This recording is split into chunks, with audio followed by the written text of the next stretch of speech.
ચાલો વિદ્યાર્થી મિત્રો, આપણે પહેલા વિડીયોની અંદર ગુણભાર લક્ષી ચર્ચા કરી, પેપર સ્ટાઇલ જોઈ, પેપરમાં પૂછાતા પ્રશ્નો જોયા, બરાબર. પછી દરેક ચેપ્ટરનો વેઇટેજ જોયો, કયું ચેપ્ટર છે એ કેટલા માર્કનું છે. તો જુલાઈ માસને અંતે જે આપણે પરીક્ષા લેવાની છે, ટેસ્ટ લેવાની છે, યુનિટ ટેસ્ટ, એની અંતર્ગત આપણે પહેલું, 8મું અને 15મા ચેપ્ટરની ચર્ચા કરવાની થાય છે. એમાં 1 અને 8ના વિડીયો મેં અગાઉ કીધું એ પ્રમાણે વર્ષાબેનના આવશે. 15મા ચેપ્ટર મારે ફાળે આવેલું છે, બરાબર. 15મું ચેપ્ટર એટલે બાળકો આર્થિક વિકાસ, અહીંથી આપણું અર્થશાસ્ત્ર ચાલુ થાય છે. એનો ગુણભાર છે 4 માર્કનો, બરાબર. એમાંથી 1 માર્કનો હેતુલક્ષી પૂછાય છે અને 3 માર્કનો છે સવિસ્તાર પ્રશ્ન પૂછાય છે. હેતુલક્ષી 1 માર્કનો છે, એમાં બાળકો ખાલી જગ્યાએ પૂછી શકે, વિકલ્પ પણ પૂછી શકે, જોડકામાં પણ પૂછી શકે, ખરા ખોટામાં પણ પૂછી શકે. એ પરીક્ષક ઈચ્છા પડે એ પ્રમાણે એને ઢાળી શકે, બરાબર. પણ 3 માર્કના સવિસ્તારની વાત કરીએ તો અત્યાર સુધી બોર્ડમાં પૂછાઈ ગયેલા પ્રશ્નની આપણે ચર્ચા કરી લઈએ. પહેલા હાઇલાઇટ જોઈ લઈએ કે આ ચેપ્ટરમાંથી બોર્ડમાં અત્યાર સુધીમાં કેવા કેવા પ્રશ્નો પૂછાઈ ગયા. તો આ ચેપ્ટરમાંથી ખાસ કરીને ઉત્પાદનના સાધનોની ફાળવણી છે એ 3 પ્રકારે જુદી જુદી થાય છે.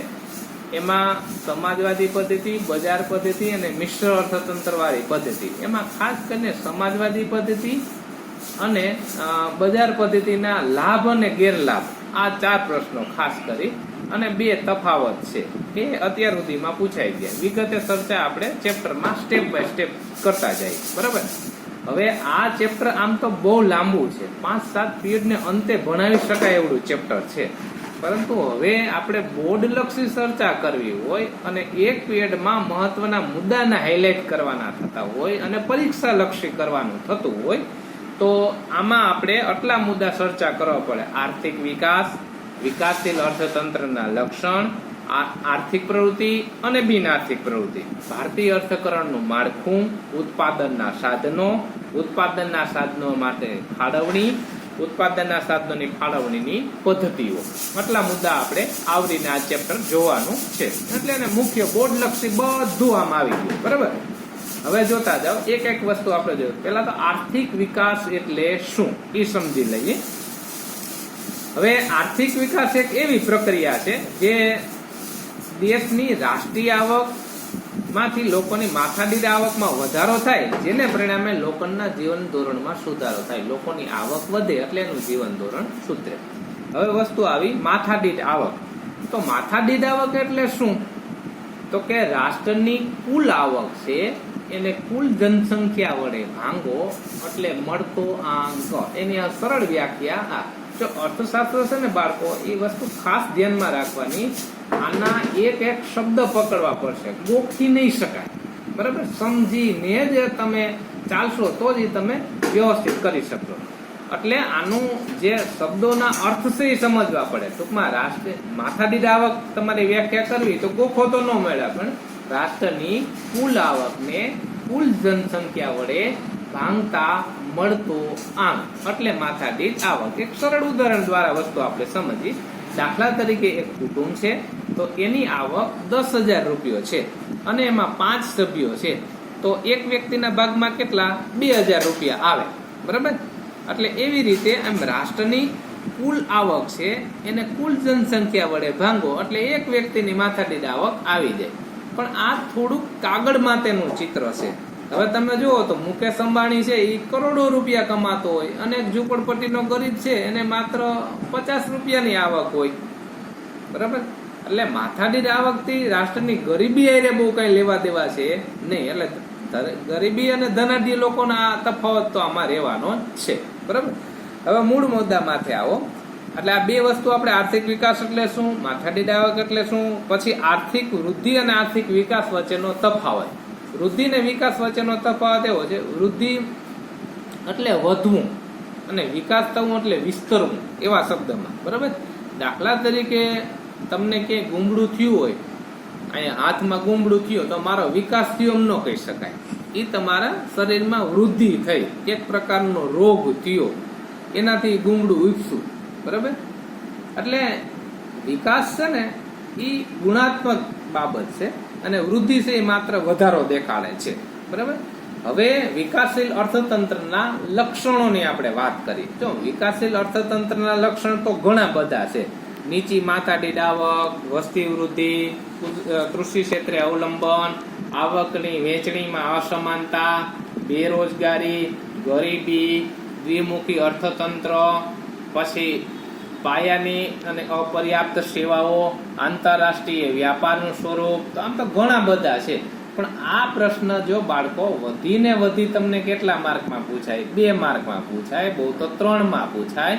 તો એનો સામાન્ય નિયમ બોર્ડનો એવો છે 1 પોઈન્ટનો અડધો માર્ક, 2 પોઈન્ટે બરાબર 1 માર્ક.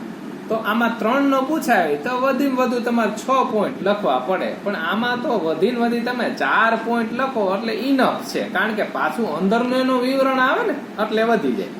હવે નીચી માથાદીઠ આવક એટલે વિકાસશીલ અર્થતંત્રનું પહેલું લક્ષણ છે રાષ્ટ્રની માથાદીઠ આવક નીચી હોય. બરાબર. તો આ બધા લક્ષણો છે ને બાળકો ભારતને તો લાગુ પડશે, કારણ કે ભારત છે વિકાસશીલ દેશ છે. બરાબર. તો વિકાસશીલ અર્થતંત્ર ધરાવતા દેશોની વસ્તી વૃદ્ધિ દર ઊંચો હોવાથી માથાદીઠ આવક ઓછી હોય, પરિણામે લોકોનું જીવન ધોરણ નીચું જાય છે કે નીચું હોય છે. બરાબર. પછી બીજું છે વસ્તી વૃદ્ધિ. તો આ દેશની વસ્તી વૃદ્ધિ છે એ 2% આજુબાજુ, આપણે 1.9% જેવો વસ્તી વૃદ્ધિ દર છે.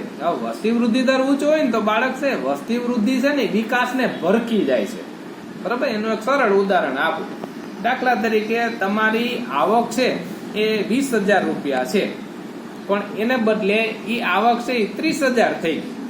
બરાબર. એટલે દોઢી આવક થઈ ગઈ. 20,000 કમાતા હતા ને બદલે 30,000 કમાવા માંડ્યા. પણ તમારા પરિવારમાં 4 સભ્યો હતા, એને બદલે 2 બાળકોનો ઉમેરો થયો. બરાબર. એટલે 2 બાળકો વધ્યા. બરાબર. જ્યારે તમે 20,000 કમાતા હતા ત્યારે તમે 4 સભ્યો હતા, એકને ફાળે 5,000 રૂપિયા આવતા હતા. હવે 30,000 કમાવશો તો 2 બાળકો ઉમેરાઈ ગયા. જો તમારો આવક વધી છે પણ વસ્તી વધારો થયો એટલે તમારી આવકનો કોઈ અર્થ રહેતો નથી. બરાબર. એટલે માથાદીઠ આવક છે ને બાળકો, જે વિકાસશીલ રાષ્ટ્રો છે એની તો $6,000 કરતા ઉપર જે છે એની માથાદીઠ આવક છે. દાખલા તરીકે સ્વિટ્ઝરલેન્ડ દેશ છે તો એની $12,000 કરતા પણ વધારે માથાદીઠ આવક છે. એને સામે આપણી $530 છે. આપણા કરતા સ્વિટ્ઝરલેન્ડ 24 ગણું કમાય છે બાળકો. આપણે ₹1 કમાય તો 24 કમાય, આપણે 10 તો 240, આપણે 100 તો 2400, આપણે 1,000 તો 24,000, આપણે 10,000 તો 2,40,000. મીંડા ચડાવ્યા જાવ એટલે આખો તફાવત તમને ખબર પડશે. બરાબર. અને બહુ વસ્તી ઓછી છે બાળકો. આમ પહાડી રાષ્ટ્ર છે છતાંય વિશ્વના ધનાઢ્ય રાષ્ટ્રોમાં એની ગણના થાય છે. બરાબર. એના રોડ, રસ્તા, એના મકાન તમે જુઓ તો કેટલી ફેસિલિટી વાળે. આપણે સોમથી શનિની માત્ર પ્રાર્થના જુદી જુદી હોય, ત્યાં સોમથી શનિની કાર જુદી હોય છે. આજે સન્ડે છે યલો કાર કાઢો, આજે મંડે છે બ્લુ કાર કાઢો. બરાબર. એટલે અઠવાડિયાની કારે જુદી જુદી હોય બાળકો. અને વસ્તી વૃદ્ધિ છે એ વિકાસને ભરકી જાય છે. આપણે 1.9% દરે એટલે બાળકો હર વર્ષે આપણે 2 લાખ માણસોનો ઉમેરો થાય છે. એટલે 2 કરોડ, સોરી 2 લાખ નહીં, 2 કરોડ માણસોનો ઉમેરો થાય છે. એટલે હવે સીધો હિસાબ કરો. 2 કરોડ માટે નવા બ્રશ બનાવવા પડશે, 2 કરોડ માટે નાસ્તાની વ્યવસ્થા કરવી પડશે, 2 કરોડ માટે ઘોડિયાની વ્યવસ્થા કરવી પડશે, 2 કરોડ માટે શિક્ષણની વ્યવસ્થા કરવી પડશે. અને એ બાળકો કમાવા લાયક થશે એટલે 2 કરોડ માટે રોજીરોટીની વ્યવસ્થા કરવી પડશે. બરાબર. હવે આપણું મોટા ભાગનું છે કૃષિ ક્ષેત્રે અવલંબન છે. મોટા ભાગની આવક ખેતીમાંથી થાય છે. ખેતી પ્રધાન દેશ છે. બરાબર. જ્યારે જે વિકસિત રાષ્ટ્રો છે એની આવક છે સેવા ક્ષેત્રમાંથી વધારે પ્રમાણમાં થાય છે. અને આપણે અહીં આવકની વેચણી છે ને અસમાન રીતે થયેલી છે બાળકો. જેની પાસે છે એની પાસે કરોડો રૂપિયા અને નથી એની પાસે કાંઈ નથી. બરાબર. હાવ સીધો એક હું તમને ઉદાહરણ આપું. દાખલા તરીકે મુકેશ અંબાણી છે તો એ 600 રૂમ વાળા મકાનમાં તો રહે છે અને બિલ્ડિંગમાં 600 તો રૂમ છે અને 600 તો નોકર છે. 2.5 કરોડ રૂપિયા તો એનું, 2.5 લાખ રૂપિયા તો એનું વીજળી બિલ છે બાળકો.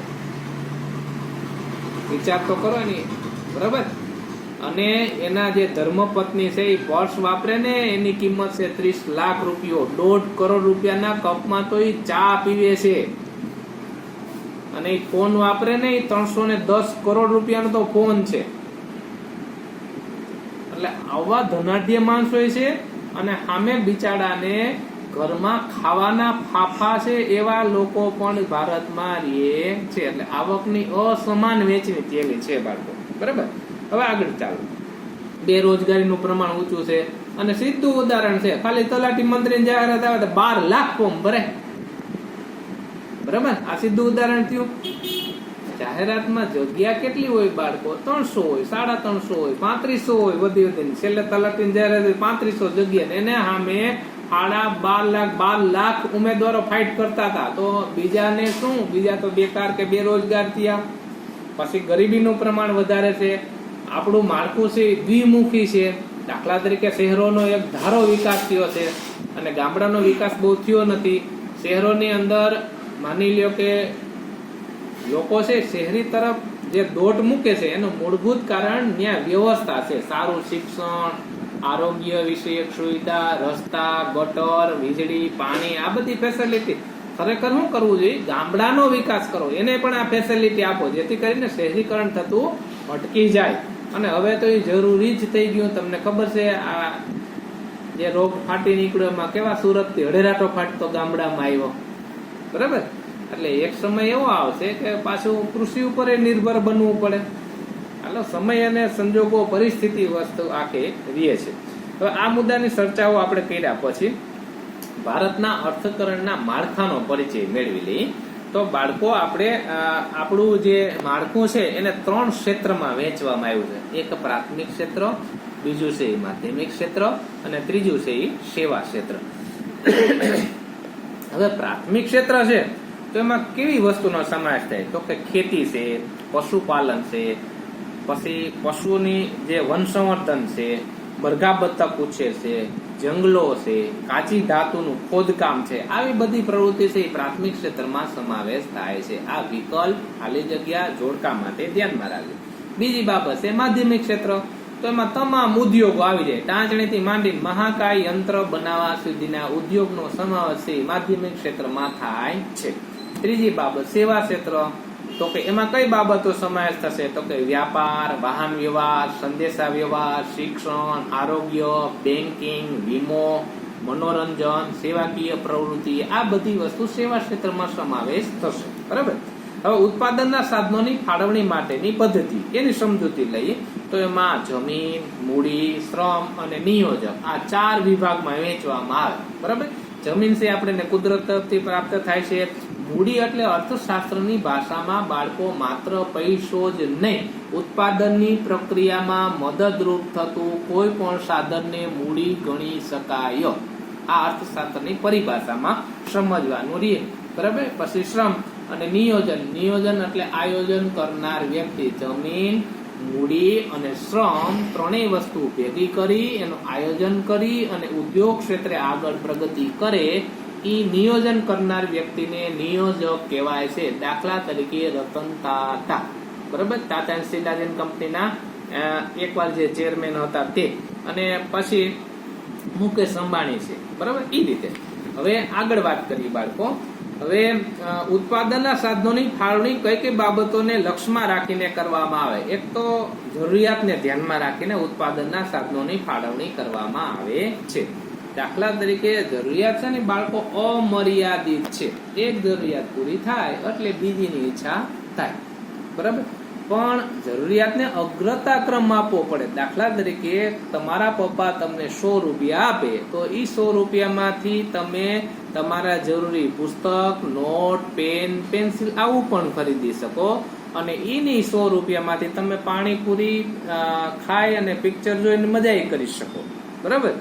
તો તમારે જરૂરિયાત કઈ પેલા છે તો એને અગ્રતા ક્રમ આપી અને એ વસ્તુ ખરીદવાની હોય છે. પછી જરૂરિયાતના સાધનો છે ને એ મર્યાદિત છે.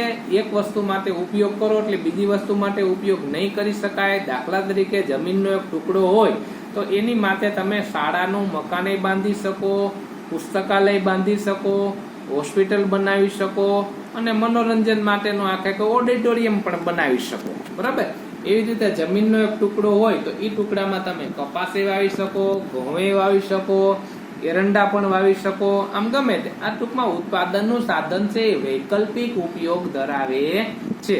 પણ તમે એક વસ્તુ પસંદ કરો તો બીજા વિકલ્પ છે તમારે જતા કરવા પડશે. દાખલા તરીકે ખેતીની જમીન છે તો એમાં ઘઉં વાવ્યા તો પછી કપાસનો વિકલ્પ જતો કરવો પડે, એરંડાનો વિકલ્પ જતો કરવો પડે. કારણ કે આ કઈ એપાર્ટમેન્ટ તો નથી કાલો પેલે માળે ઘઉં વાવી દીધા, બીજે માળે કપાસ વાવી દીધું, ત્રીજે માળે એરંડા વાવી દીધા, એવું તો નહીં બની શકે. બરાબર. એટલે આ બધી વસ્તુને ધ્યાનમાં રાખીને હવે વાત આવે સાધનોની બજાર પદ્ધતિ. આમ આપણે હવે સાધનોની ફાળવણી માટેની જે પદ્ધતિ છે એની ચર્ચા કરવાની થાય. તો એમાં 3 પદ્ધતિ છે. બજાર પદ્ધતિ, બરાબર. તો આપણે એમાં બજાર પદ્ધતિમાં પાછી 3 વસ્તુ જોવાની, એના લક્ષણ, એના લાભ અને એના ગેરલાભ. પછી બીજી પદ્ધતિ સમાજવાદી પદ્ધતિ, તો એના લક્ષણ, એના લાભ અને ગેરલાભ. ત્રીજી પદ્ધતિ મિશ્ર અર્થતંત્ર, તેના લાભ અને ગેરલાભ. બરાબર. આ ત્રણેય પદ્ધતિમાં 3 મુદ્દા જોવાના થાય, પણ 2 મુદ્દા ખાસ બોર્ડમાં પૂછાય, લાભ ને ગેરલાભ, લાભ ને ગેરલાભ, લાભ ને ગેરલાભ. આ ત્રણેયમાંથી આ કરો એટલે 6 પ્રશ્ન ઈ થયા બાળકો. અને 2 તફાવત છે, એક બજાર પદ્ધતિ અને સમાજવાદી પદ્ધતિ, જાહેર ક્ષેત્ર અને ખાનગી ક્ષેત્ર. આ 8 મુદ્દા કરી લ્યો ને એટલે બોર્ડમાં 100% તમે સિક્યોર થઈ ગયા. આમાંથી જ પૂછાય છે. આટલું કરી લ્યો એટલે આ ચેપ્ટરનું આપણે જે મહત્વ છે એના 3 માર્ક એ આપણા હાથમાં આવી જાય. બાકી 1 માર્કમાં તો તમારે લીટી જોવી પડે ને પડે છે. બરાબર. હવે હાલો પેલા આપણે પદ્ધતિઓ જોઈ લઈએ. હવે બજાર પદ્ધતિનો પરિચય આપણે લઈ લઈએ પેલા. તો બજાર પદ્ધતિ ઉત્પાદનના સાધનોની ફાળવણી માટેની મૂડીવાદી પદ્ધતિ તરીકે પણ ઓળખાય છે. બરાબર. હવે તેના ઉત્પાદન સાધનોની ફાળવણીને જે છે એ નફાને આધારે કરવામાં આવે છે. ઉત્પાદનના સાધનો સંકળાયેલા આર્થિક નિર્ણયો છે કેન્દ્ર સ્થાને લઈને લેવામાં આવે છે. આ પદ્ધતિ સંપૂર્ણ મુક્ત હોય છે, એટલે આને મુક્ત અર્થતંત્ર વાળી પદ્ધતિ તરીકે પણ ઓળખવામાં આવે છે. હવે બજાર પદ્ધતિના લક્ષણો જણાવો, એવું 2 માર્ક અથવા 3 માર્કમાં તમને પૂછે તો બજાર પદ્ધતિમાં મૂડીવાદી પદ્ધતિ પણ તરીકે ઓળખવામાં આવે છે. તેમાં ઉત્પાદનના સાધનોની માલિકી ખાનગી કે વ્યક્તિગત માલિકીના હોય છે. ઉત્પાદનના સાધનોની ફાળવણી નફાને આધારે કરવામાં આવે છે, જ્યાં વધારે નફો મળે ત્યાં ફાળવવામાં આવે છે. તેમાં આર્થિક નિર્ણયો ભાવતંત્રને આધારે લેવામાં આવે છે, જ્યાં ઊંચો ભાવ મળે ત્યાં વસ્તુ વેચવાની. તેમાં વ્યક્તિગત લાભ કે નફાને ધ્યાનમાં રાખીને આર્થિક નિર્ણયો લેવામાં આવે છે. તેમાં ગ્રાહકને પસંદગીની વિપુલ તક મળે. બરાબર. કેટલા બધા શેમ્પુ બજારમાં ઉત્પાદન થતા, હેર એન્ડ શોલ્ડર વાપરો, નાઇલ વાપરો, કે તમને ઈચ્છા પડે એ શેમ્પુ તમે વાપરી શકો. બજાર પદ્ધતિનો આ લાભ છે. સરકારી હસ્તક્ષેપ હોતો નથી. આ પદ્ધતિ મુક્ત અર્થતંત્ર વાળી પદ્ધતિ તરીકે પણ ઓળખવામાં આવે છે. એ ચર્ચા આપણે આગળ કરી ગયા. બરાબર. આ થયા એના લક્ષણ. હવેથી બજાર પદ્ધતિના લાભ. બાળકો આ પૂછાઈ ગયેલો બોર્ડમાં પ્રશ્ન છે એટલે ધ્યાનમાં રાખ્યો. 2 માર્ક અથવા 3 માર્ક. તો બજાર પદ્ધતિના લાભ. તો બજાર પદ્ધતિમાં વ્યક્તિનું આર્થિક સ્વતંત્ર જળવાઈ રહે છે. તમે તમારા ખીચામાં 100 રૂપિયા હોય તો તમે ઈચ્છા પડે એ ખરીદી શકો છો. આ બજાર પદ્ધતિનો લાભ છે. તેમાં ઉત્પાદનના સાધનોને મહત્તમ અને કાર્યક્ષમ ઉપયોગ થાય છે. પછી ત્રીજી બાબત, નિયોજકની નફા વૃત્તિને કારણે વિપુલ પ્રમાણમાં ઉત્પાદન થાય છે. તેના અર્થતંત્રમાં સતત નવા સંશોધનો થતા રહે, તેથી દેશના આર્થિક વિકાસને વેગ મળે છે. તેમાં હરીફાઈનું તત્વ હોવાથી ચીજ વસ્તુઓની ગુણવત્તા શ્રેષ્ઠ બને છે. લોકોની જરૂરિયાત પ્રમાણે ઉત્પાદન અને વહેંચણી થાય છે, તેથી જરૂરિયાત મહત્તમ પ્રમાણમાં સંતોષાય છે. બજાર પદ્ધતિ હેઠળ લોકોના જીવન ધોરણમાં સુધારો થાય છે. આ એના લાભ છે. હવે બાળકો એના ગેરલાભ, એ પણ 2 માર્ક અથવા 3 માર્કમાં ધ્યાન રાખે. હવે આ પદ્ધતિમાં નફાને કેન્દ્રમાં રાખીને ઉત્પાદન થાય છે, તેથી દેશમાં મોજ શોખની વસ્તુ વધારે બને છે. BMW અને બીજી પ્રકારની કારો વધારે બને છે. બ્રેડ બિસ્કિટ ઓછા બને છે. આ એનો ગેરલાભ છે. જરૂરિયાતનું ઉત્પાદન ઓછું થાય છે. તેમાં બજાર તંત્રમાં રાજ્યની કોઈ ભૂમિકા હોતી નથી, તેથી કુદરતી સંપત્તિનો દુર્વ્યય થાય છે. ગ્રાહકો બજારને વિશેષ અજ્ઞાનને કારણે તેનું શોષણ થઈ શકે છે. બજાર પટ્ટીમાં ઉત્પાદનના સાધનો ખાનગી માલિકીના હાથમાં હોવાથી સંપત્તિ અને આવકનું કેન્દ્રીયકરણ થોડાક લોકોના હાથમાં, દાખલા તરીકે મુકેશ અંબાણી જેવા ઉદ્યોગપતિના હાથમાં થઈ જાય છે. આ પદ્ધતિમાં ઇજારાશાહી વિકસે છે, તેમાં ગ્રાહકો અને મજૂરોનું શોષણ થાય છે. આ એના ગેરલાભ છે બાળકો. આ પેલી પદ્ધતિની ચર્ચા થઈ, બજાર પદ્ધતિના લક્ષણ, લાભ અને ગેરલાભ. હવે બીજી પદ્ધતિ બાળકો સમાજવાદી પદ્ધતિ. તો સમાજવાદી પદ્ધતિમાં પહેલા એના આપણે લક્ષણ જોઈ લઈએ. તો સમાજવાદી પદ્ધતિના ઉત્પાદનના સાધનોની માલિકી છે એ રાજ્ય સરકારની હોય.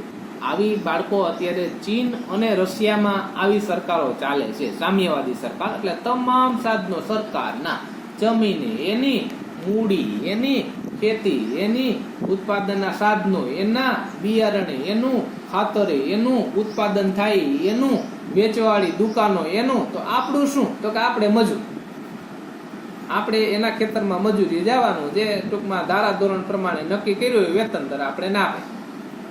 બરાબર?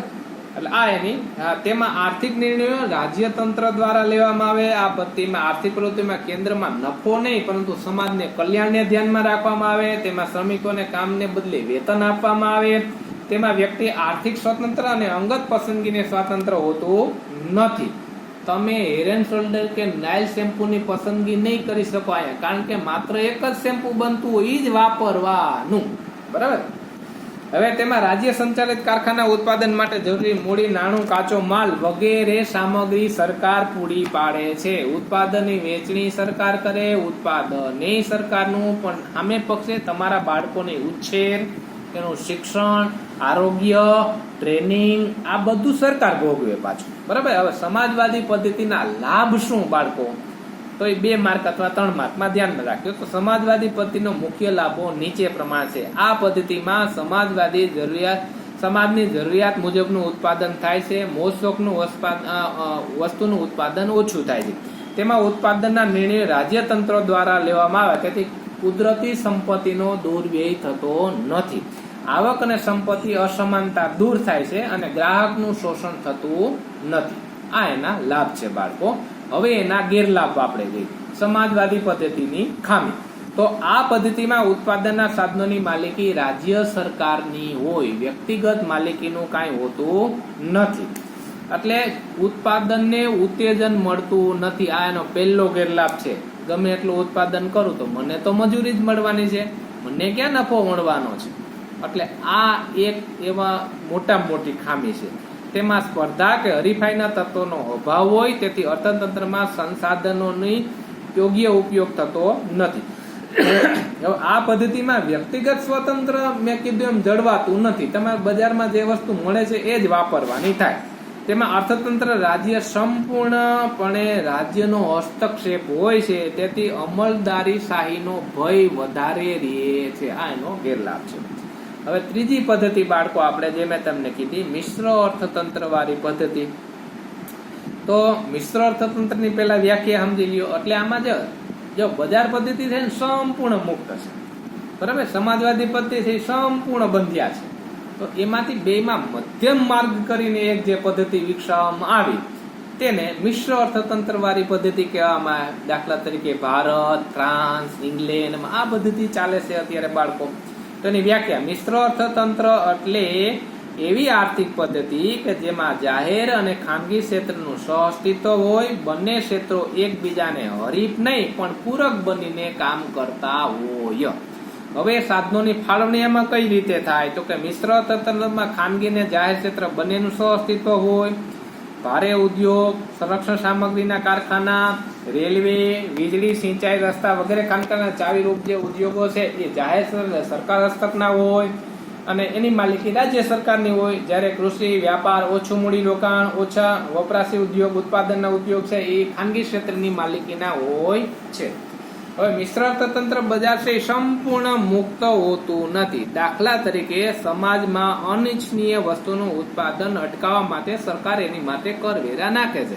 દાખલા તરીકે સરકારને એમ થાય કે બહારથી સોનું બહુ આવવા દેવું નથી, એટલે એની ડ્યુટી વધારી દે, એટલે આપોઆપ સોનની આવક ઓછી. ઘેરે ઘેરે કહેવાનો છે સોનું ન ખરીદતા, એની ડ્યુટી વધારી દે, ટેક્સ વધારી દે, એટલે આપોઆપ ખરીદી ઓછી થઈ જાય.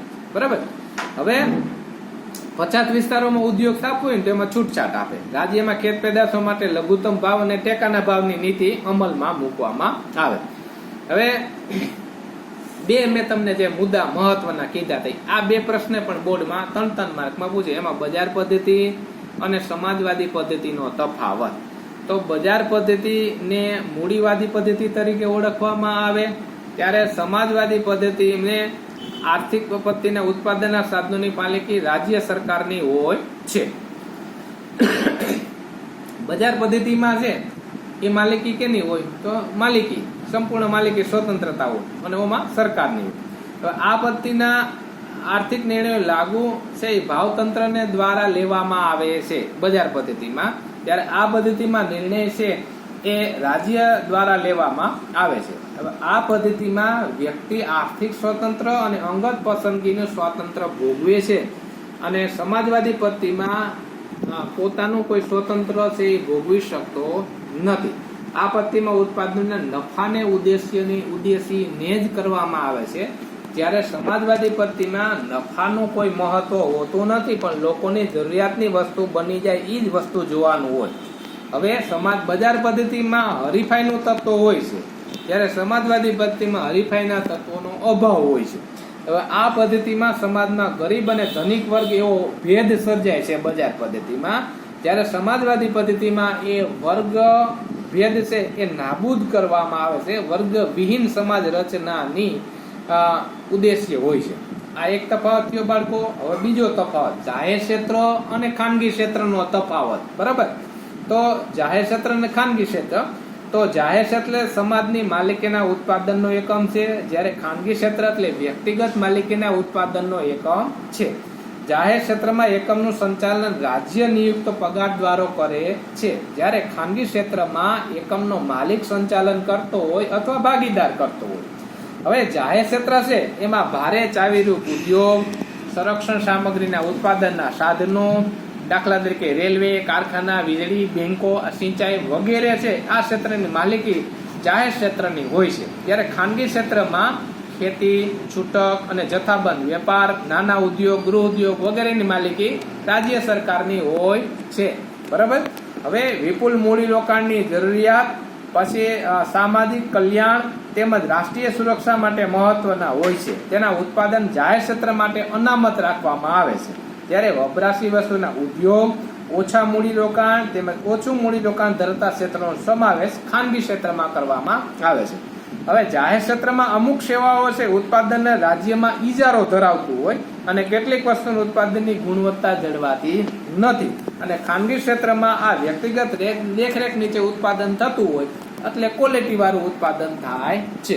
હવે ઇજારાશાહી વાળું બજાર છે ને બાળકો, એ ગ્રાહક માટે નુકસાનકારક છે. બરાબર? હરીફાઈ વાળું બજાર છે એ ગ્રાહક માટે ફાયદાકારક છે. એમ આ ચેપ્ટર આપણે વિગતે અહીંયા ચર્ચા પૂર્ણ કરી. બાળકો ખાસ ધ્યાનમાં રાખજો. આમાં મેં તમને કીધું ઉત્પાદનની પદ્ધતિની ફાળવણી માટેની જે 3 પદ્ધતિ છે, સમાજવાદી પદ્ધતિ, બરાબર, પછી છે મિશ્ર અર્થતંત્રવાળી પદ્ધતિ અને બજાર પદ્ધતિ, ત્રણેયના લાભ, ગેરલાભ અને આ 2 તફાવત, એટલા 8 પ્રશ્નો, અને ઓલી બધું ખાલી જગ્યામાં પ્રાથમિક ક્ષેત્ર, માધ્યમિક ક્ષેત્ર, સેવા ક્ષેત્ર, કયા કયા ક્ષેત્રો શેમાં આવે એ બધું ખાલી જગ્યામાં પૂછાય છે. રેડી? ઓકે, નમસ્કાર.